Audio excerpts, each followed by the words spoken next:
A műsor támogatója a Hedó Kft. Az út, ami összeköt. Támogatunk a játéknet.hu. Játékok bombaáron a netről, akár másnapra.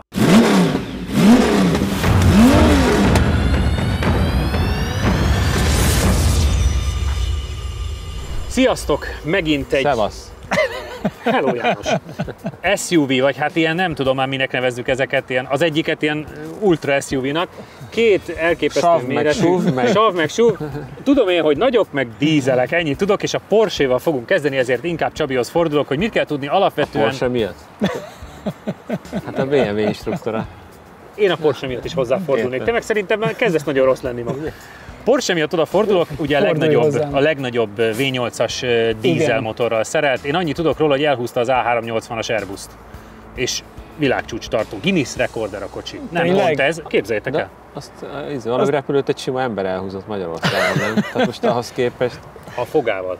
Na. Hát...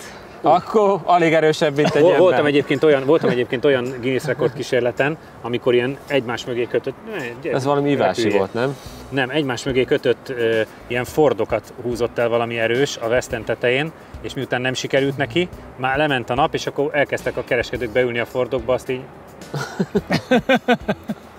Menjünk egy felfújták a kereket 10 bárra. Megsegítették a csávot, hogy...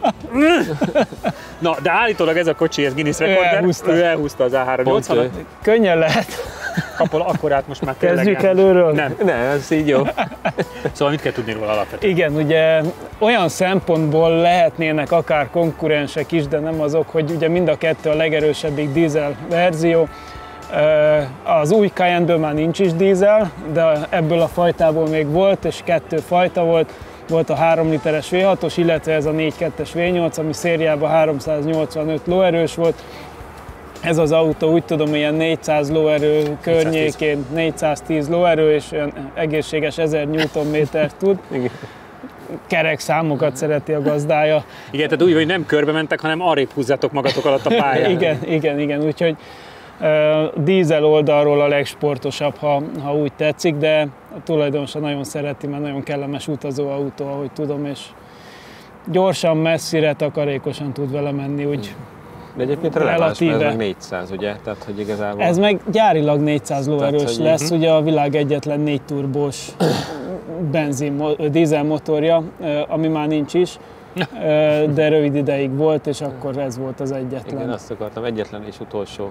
Igen. János, neked van-e a Cayennehez bármi kötődésed, azon kívül, hogy tesztautóként gondolom ültél ilyenbe? Nagyon rég ültem egybe, de az pont a kisebb dízel volt. Alapvetően nem. Nekem ugye mindig arról maradt meg, hogy egyszer egy Porsche-s emberkével beszélgettünk, és akkor valamelyik újságíró kollega nyugodott neki, hogy hát így a 911, meg úgy a 911, minek ez a Cayenne, és mondta, hogy ha nem lenne a Cayenne, meg 911 se lenne. Úgyhogy ebből gazdagodtak meg annyira, hogy fedezhessék a 911 fejlesztési költségeit, ugye, ami alapvetően elég durva összeg. Úgyhogy igazából szükség volt rá, de én azt látom, hogy azóta szeretik az ügyfelek is. Tehát, hát rengeteget vesznek, ugye Macant, Cayenne-t, Panamerát, meg minden ilyesmit, nagyon sokan. És a legújabbnak, meg ugye a hibrid verziónak voltam nemzetközi bemutatóján, és ott pont a vacsora... Amit itt visszanézhetek? Igen, a vacsora vendégünk az a Cayenne fejlesztési vezetője volt, tehát pont ő ilyen, és akkor kérdeztem, hogy melyik a kedvenc autója, a régi Macan. És hogy ő azzal jár. És ő azzal jár, és mondtam neki, de... Hiába itt az újak, neki a régi Macan, azt még olyan sportos vezetni. Mondom, jó, oké, végül is. Nézzük meg, mit tudtok 410 lóerővel, SUV formában. Elhúzzuk-e a 380-ast? Neki nagyon nagy bajai vannak most már. Van, igen. Küld el, menjen a francba vezetni. Jó utat. Nézd meg. Meleg is, meg légy szíves. És sem is ki, hogy megnézve? Igen. Szóvic bajnok lett. Mondanám, hogy megsütötte a nap, de... Hát, de nem. Figyelj, kis párna is van hátul. Aludj egyet, hát ha jobb leszel.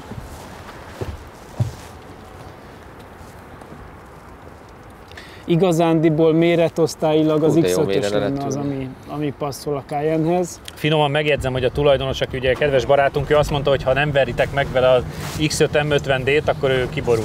Hát azt nem fogjuk tudni, mert itt X7-es van. Tehát, de hát, hogy korábbról? Ja, hogy korábbról. Majd nézek azért időt, de... Jó.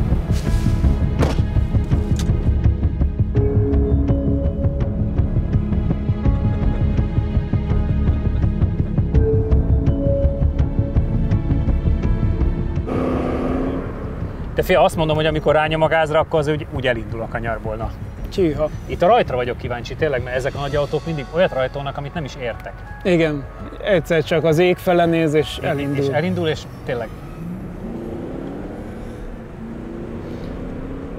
rövid az egyes. Igen, és aztán hirtelen a kettős beváltás az olyan darabos meg volt. Meg hosszú volt az idő. Igen. Igen. Hát igen, ahhoz, hogy elhúzza a 380-ast, ahhoz rövid egyes kell. Mert azt nem 80-nal húzod, nem? Azt nem. Azt elég lassan rángatod. Kifutópályán nem a felszállási sebességig. Pont mikor Németországban voltunk, és ugye teszteltük 200-nál a kocsit, hogy mit tud, akkor néztem utána, és ez nagyon vicces történet, hogy előtte a Navarra volt, ami kisebb gépet húzott el, és a Nissan, és akkor utána beszállt a Porsche ezzel a dízellel, hogy akkor neztek a legnagyobb gépet elrángatjuk. Azt hiszem a Tesla is, mikor a Model X-et bemutatta, akkor ott is volt valami hasonló attrakció. Hoppá. Vida keresztbe hosszába megy egy SUV-val. Én is azt nézem. Tehát az időeredmény nem lesz rossz, de legalább látványos. Vagy mi, nem lesz jó? És a hátsó ívbelső kerék füstöl. A hátsó ívbelső kerék füstöl, ezt rakjuk össze még egyszer. Azért az elég kínos. Ki ezzel hiányzik hátulról is a sper? Hát szerintem ebben tengelyenként nincsen, tehát oldalonként is sper, nincs csak központilag a tengelyek között. Lendületesen jön, de nem lesz 50 alatt. Én azt mondom. Akkor is megdöbbentően gyorsan tud menni egy ilyen nagy doboz. Egy ekkora autó, igen. Meg hát az, hogy tényleg elúszik, meg ezért. Tehát most már melegszik a hátulja. Fogadjuk, hogy azt fogja mondani, hogy nem melegedett be rendesen a 400 lovas SUV-nak a hátulja. Igen. Óriási. Imádom nézni. Nagy teve. Na halljuk, mit tud. Első kör 51,177 ezred. 51,177. A teljes idő 1 perc 36,667 ezred. 1 perc 36,667-es. Két kör az jobb, mint az egy, nem? Igen, de az egy sem annyira szar. Igaz, hogy 50 alattot várunk, de nézd meg, megver Panamerát, ami szintén dízel volt, igen, minimálissal, és nézd meg azért 51-1-ben mennyi idő van.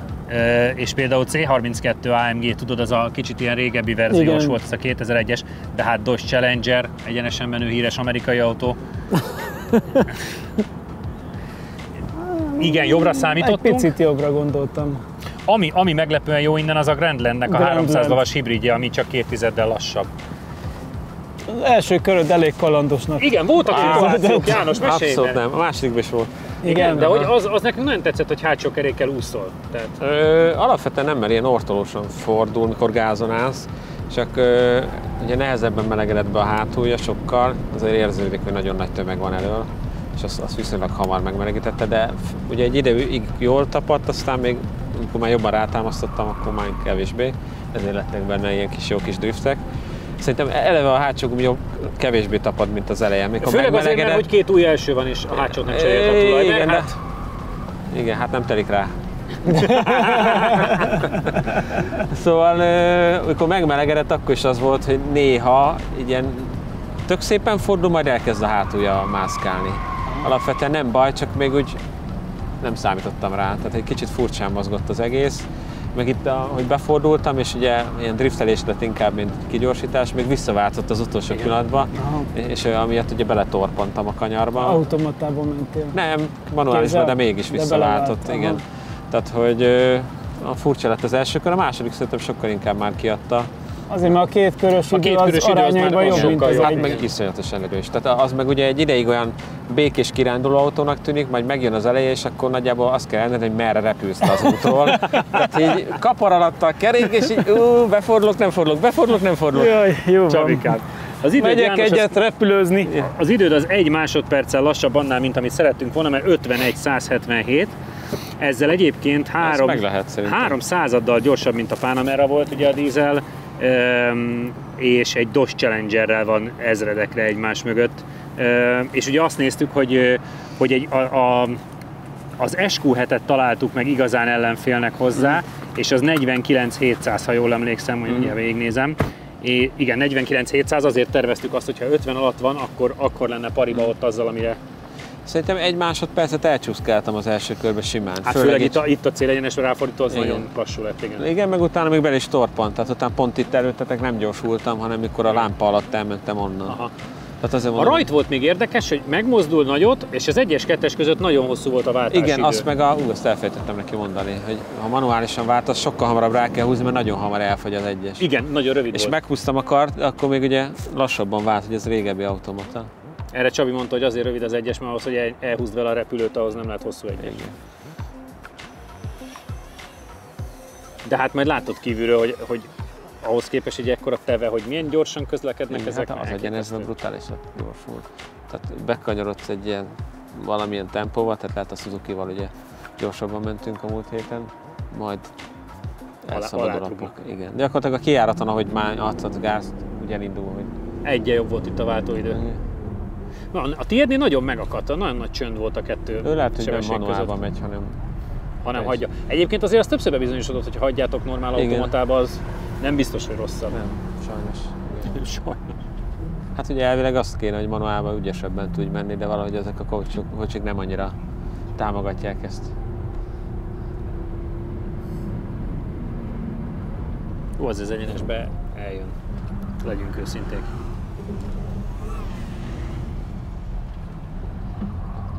Ott csúszkáltam, ott igen. Kicsit furcsa a pálya. Az a kanyar az mostanában mindig problémás. Ha meleg van, ha hideg van. Egy picit még mozog a hátul, látod? De ma nem annyira. Elemelte? Hát, nem akkora baj. Hát ég minden, villogó. Vészfékezésnek érzékeli a bar 33-at. Igen.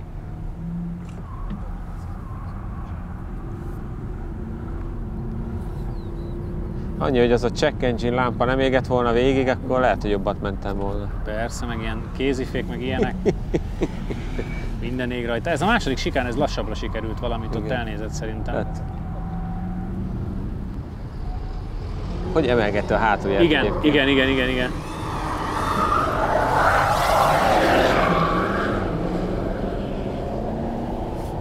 Nagyon kíváncsi vagyok, hogy tudod-e faragni. Az első körben biztos. Azt mondod? Hát az első körben volt bőven, mert még a legelén is elcsúszkáltam. És első kör 51,367 nem, 51,367. Teljes idő 1 perc 36,713 ezer. És megmarad a 2 tized. Tehát a második körötök egyforma. Ő is csúszkált volna. Hát. Pedig a rajt sokkal jobbnak tűnt. Mondjuk hát a 2 tized az nem tűnik olyan markás különbségnek. Nem.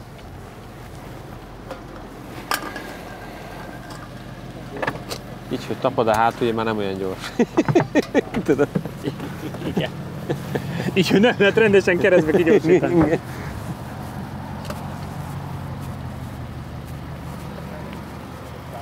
Ja, Jani viccesen megjegyezte, hogy így, hogy már egyre jobban tapadt a hátulja, és nem úszik rendesen, így nem elég gyors. 2 tizedet kaptál, és egy picit javítottál, mert 1,8 maradt a 2 körön. Tehát a második kör az már valószínűleg a tied.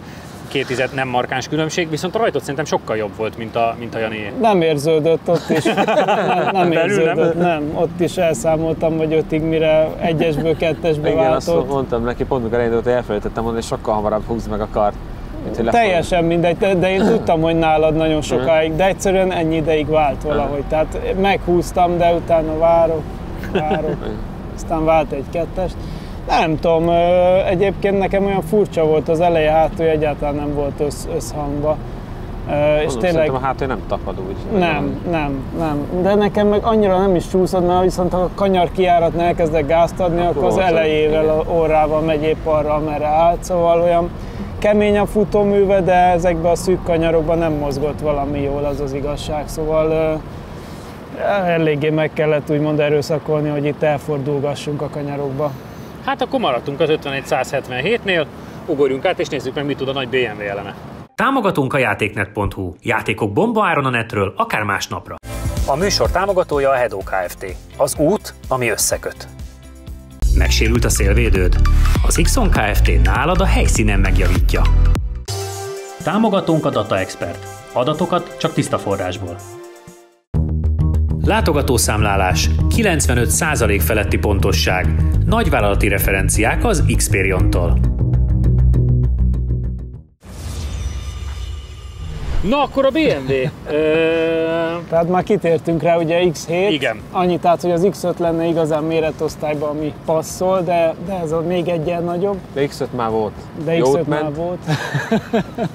Mondjuk 50D nem volt. 50D nem volt. Tehát ez az első és egyetlen 4 turbós dízel továbbra is.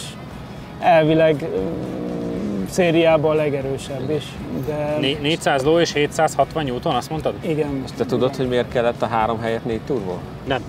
Hogy alul még finomabb legyen, ahogy felépíti a nyomást meg az elejét. Mindenki azt hiszi, hogy még azért, hogy még erősebb legyen, például 381-ben volt a 3 turbós, de nem, hanem alul van még. Hogy gyakorlatilag tényleg a alapjáratot elhagyod és égszakadás, földindulás. Tehát, hogy nagyon kíváncsi vagyok. Nagyon durvát megy. Úgyhogy nagyon kíváncsi leszek, hogy ebben a nagy testben, viszont ugye M50D, tehát ennek a hajtása azért elvileg jó, okos, okos, tehát hogy nem csak tengelyek között, hanem még oldalak között is tudja variálni. Meglátjuk, hogy egy ilyen kis szűk pályán ez a szép méretű autó mire képes. Játszátok le, kíváncsi vagyok. Ha! Micsoda verseny? Ingyen nagyobb a harc. Mehető. Mehető. Pedig látom, hogy nagyon fázol. Igen. Ebben van ülésfűtés. Ne legíts be, jó? Hűtés, meg minden. Az ülést.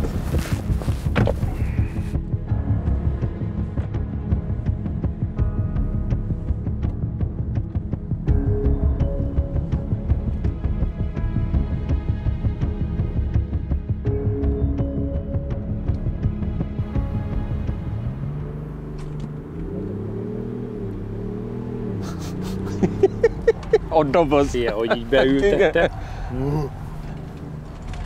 Jézusom, tényleg, hallod? Kicsit messzire olyan, mintha találtak volna egy bazi nagy hűtőszekrényt, felborítják és rá 4 kereket. Az, egy ilyen rohadt nagy fekete cipős doboz, igen.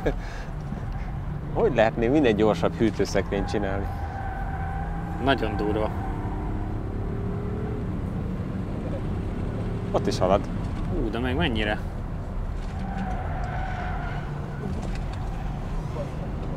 Azt a kurva.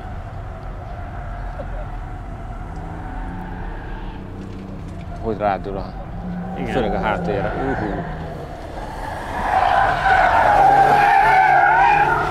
És szeretne keresztbe kijönni, de akkora a súly, hogy így kicsit pattogva jön ki. Igen.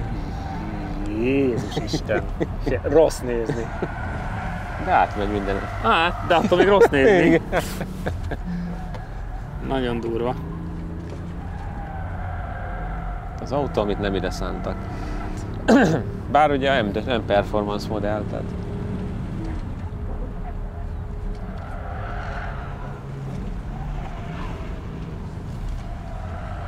Szóval olyan szempontból jó, hogy szerintem ilyennel még nem ment sokat, hogy egy csomó MS modellel sokat ment már. Igen. Ezzel azért ritkán van ilyen tréning. Hogy befordítja most már jobb? Most már jobb, előbb még pattogott, most már nem pattogott annyira. Hát nagyon kíváncsi vagyok, mi lesz tényleg. Mérés első kör 50,322 ezred. 50,322 ezred. A teljes idő 1 perc 35,423 ezred. 1 perc 35,423 ezred. Ami azt jelenti, hogy azért 6 tizeddel még az SQ7 mögött van.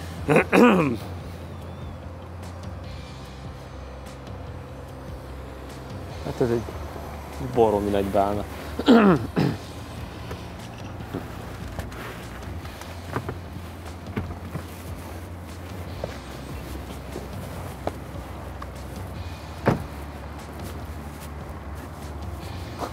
Nagyon jól nézett ki. Nagyon brutális. Nagyon durva. 50,322, ami azt jelenti, hogy ugye egy 7,5 tizeddel gyorsabb, mint a Porsche, viszont még mindig 6 tizeddel lassabb, mint az SQ7.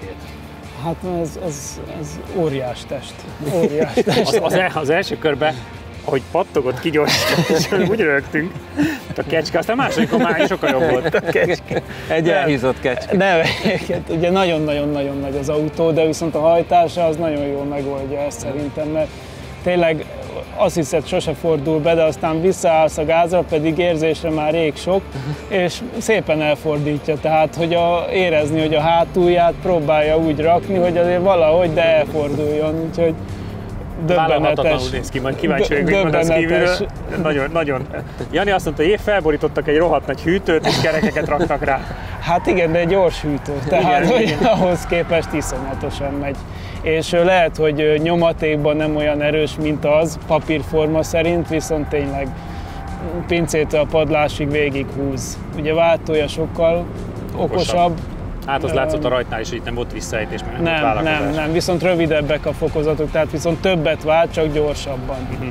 Úgyhogy hát az érződik, hogy ez egy kifinomultabb így futóművileg. János. Menjek?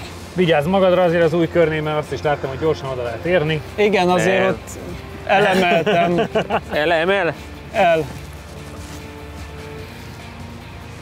Kérlek szépen, 5000-re van az E46 M3-tól. Figyelj, 5000-del lassabb az E46 M3-nál. Igaz, nem volt szar az E46 M3, az egy szép autó volt. Azért az a rossz gumi volt, nem? Hát, olyan közepes. Jó, akkor egy tizeddel gyorsabb, mint egy S2000-es Honda. De ez egy X7. Igen. Egy tizeddel gyorsabb, mint a Lexus LC500. Jó. Tényleg egyébként az Alpina is csinál ilyen X7-esből. De jó.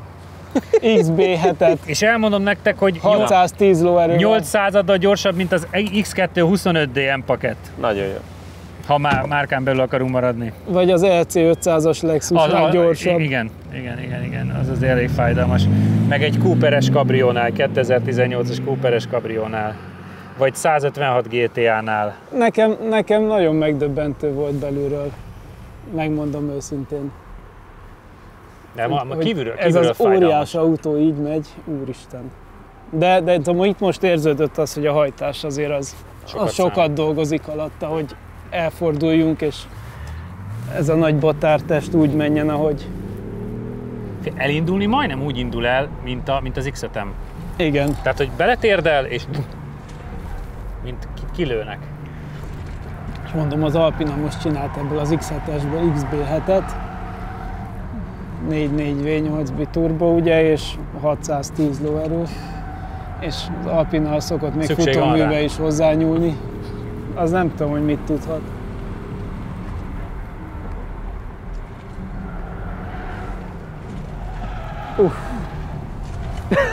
Még a Tula is, azt mondta, hogy Szólok, hogy puska van nálam. Ennyi.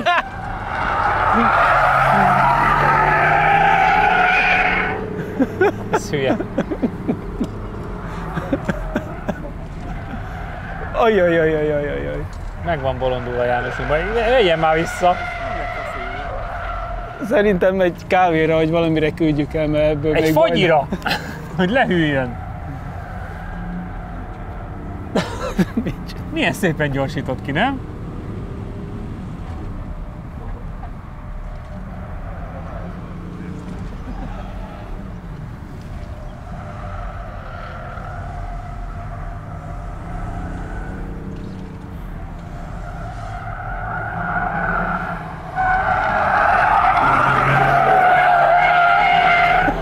Szülye. Élvezkedik.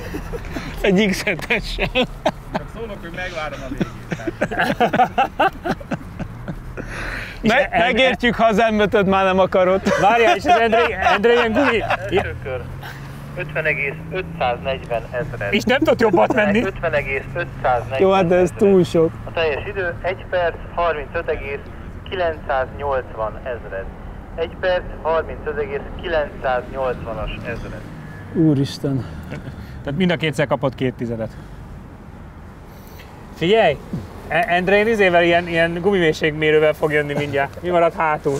De azért jól nézett ki. Azért jól nézett ki. És örül magának, nézd meg! Te büszke vagy magadra? Legalább te jól érezted magad.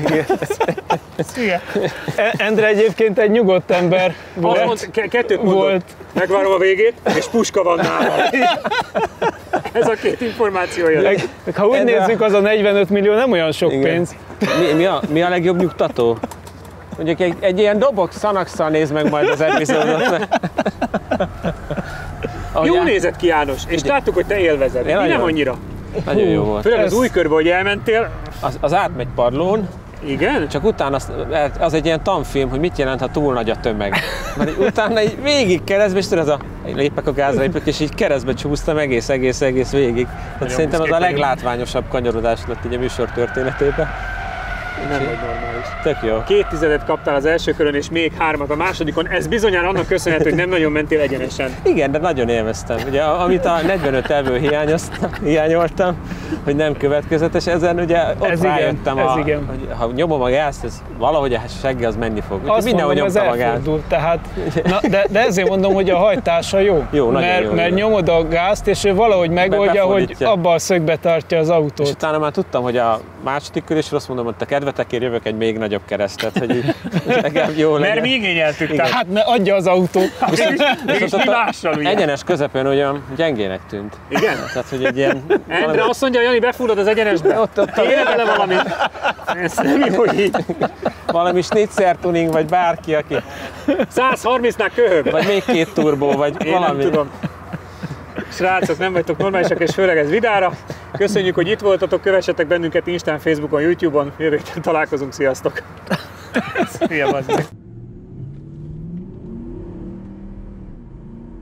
Hát itt van a hatalmas Cayenne, ami, mint tudjuk, elhúzza az A380-as repülőt is. Ahogy látom a rajtnál, azért Csabi jobban húzza a repülőt egy kicsit, mint hogyha te nem akarnád taposni, és van egy óriás megtorpanásod a rajt után gyakorlatilag 10 méterrel, 15 méterrel? Rosszul látjuk szerintem, ez csak az automata váltónak az őrültsége. Ja, tehát nem te vagy a hibás. Hát egy automata, tehát hogy ő eldöntötte valahol, hogy váltott egyet nekem. Viszont utána te markánsabb ideig tartod a sebességet. Igen, de ott, Csabinak meg szerintem ott csinált valamit az automata, tehát azt hiszem mind a ketten panaszkodtunk rá, hogy hát nincs összhangban a külvilággal az automata váltó. És 85 km/h-ig föl tudsz gyorsulni. Hát az se túl acélos azért egy ilyen tuningolt 4.2-es dízel Porsche Cayenne-től. 410 lóerővel.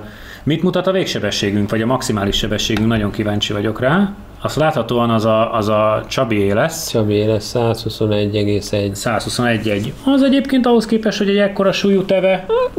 Itt előjött, és érdekes mondani, itt nincs akkora... Abban az egyenesben nincs akadás. De érdekes, hogy nekem látod, hogy mintha nem nyomtam volna elég a gáz, de ez is szerintem ez hány embernél van, hogy azt hiszi, hogy padlót nyom, de nem. És ez furcsaság szintén, de én ezeket annak tudnám be, hogy az automata ki tudja, milyen fokozatot választott. Milyen sebességet tudunk átmenteni a sikánon? Hát ezek a 69-70, tehát hogy igazániból, ha csak visszagondolunk a múlt hétre, akkor azért a Suzuki-val is ennyivel mentél. Hát igen, de... G-erők? Érdekes, na az egy érdekes, mert itt is van 1G-s oldalgyorsulás, ami azért... Méghozzá többször? 0,91, tehát ez folyamatosan tudja ezt. Azért az szerintem egy ekkora tanktól, ami 2 tonnánál is több, az nagyon jó. Holott ugye panaszkodtatok rá, hogy elől újabb gumi volt, viszont hátul nem, és ezért mozgolódott egy kicsit. És nézd meg itt is, ugye tehát hogy egyből egy erősebb, akkor már inkább 0,35-ös a gyorsulás a hosszú egyenesbe. Nézzük a második kört. Valami nagyon alacsony sebességből jössz, azt látom. Igen, ott valami történt, illetve Csabinak megint itt szerintem volt egy rossz váltás, mert látod, hogy ott van a... Igen. Tehát, hogy pont a rossz helyen váltott, miközben nekem meg nem váltott, és folyamatosan gyorsult. És 113-114 km/h-val majdnem tudtál átmenni a fehér aszfalton. Az egyébként az viszont megint csak a súlyhoz képest bátor eredmény. Igen. És utána ugye ez a folyamatos balkanyar, itt is több mint 1G. Azért az, na. Oldalgyorsulásban ez a Cayenne, ez adja.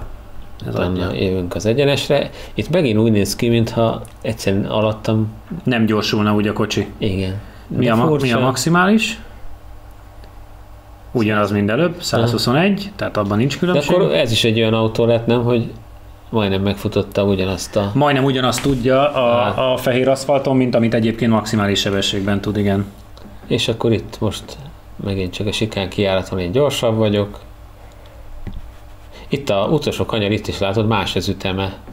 Pedig tök érdekes, mert a célegyenes ráfordítóját, meg azt a kigyorsítást, azt majdnem mindig teljesen egyformán szoktátok csinálni. Tehát ha valahol egyforma a görbe, az mindig az. És mégis itt egy kicsit más az egész. Ezek után nagyon kíváncsi vagyok a BMW köreire, ami ugye részedről szinte haszontalan volt, úgyhogy ugorjunk is át a BMW-re. Azért legyünk őszinték, hogy te annyira elbohóckodtad az X7-tel a kört, mert jobban érezted magad keresztbecsúszás, hogy inkább nem is mutatjuk a telemetriádat, csak a Csabiét, viszont a Csabiéban biztosan látunk majd érdekes eredményeket.